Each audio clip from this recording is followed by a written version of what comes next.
और इरफान खान की मौत पर वज़ीर-ए-आज़म नरेंद्र मोदी ने भी इजहार ताज़ियत किया है। उन्होंने ट्वीट करके लिखा है कि इरफान खान की मौत सिनेमा थिएटर की दुनिया के लिए बड़ा खसारा है।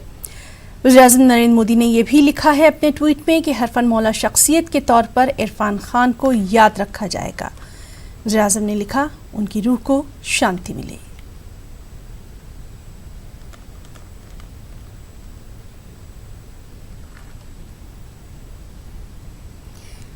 और वहीं बिग बी अमिताभ बच्चन ने भी ट्वीट करके अपने गम का इजहार किया। अमिताभ बच्चन ने अपने ट्वीट में लिखा कि इरफान खान की मौत हैरत अंगेज़, काफ़ी सदमे में हूँ। सिनेमा की दुनिया में इरफान खान का जो नुकसान है वो नाकाबिले तलाफ़ी है। हमारी तरफ से दुआ और फैमिली के लिए नेक ख्वाहिशात।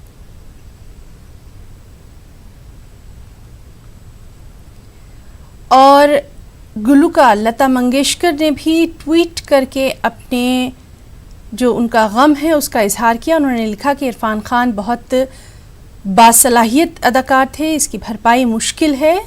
इरफान की मौत से मैं दुखी हूँ, इरफान खान के लिए दुआएं।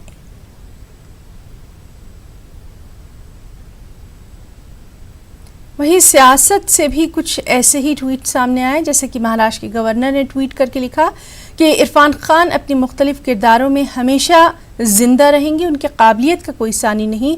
सिनेमा की दुनिया में उनकी मौत से बड़ा नुकसान हुआ है। और वहीं कांग्रेस लीडर राहुल गांधी ने भी ट्वीट में लिखा कि इरफान खान की मौत से बहुत दुखी हूँ। इरफान खान हरफन मौला शख्सियत थे, काबिल सताइश अदाकार थे, बैनुल-अक़वामी सतह पर ख़ास शोहरत रखते थे और हमेशा याद आते रहेंगे इरफान।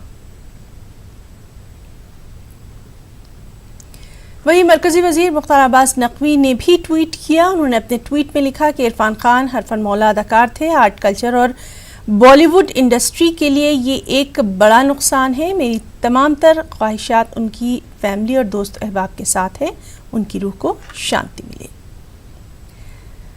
वहीं दिल्ली के वज़ीर आला अरविंद केजरीवाल ने भी ट्वीट करके अपने गम का इजहार किया। अरविंद केजरीवाल ने अपने ट्वीट में लिखा कि इरफान खान की मौत से गमगीन हूँ। इरफान खान नायाब अदाकार थे, अपने वक्त के सबसे ज़्यादा हुनरमंद और काबिल सताइश अदाकार थे, उनकी रूह को सुकून मिले।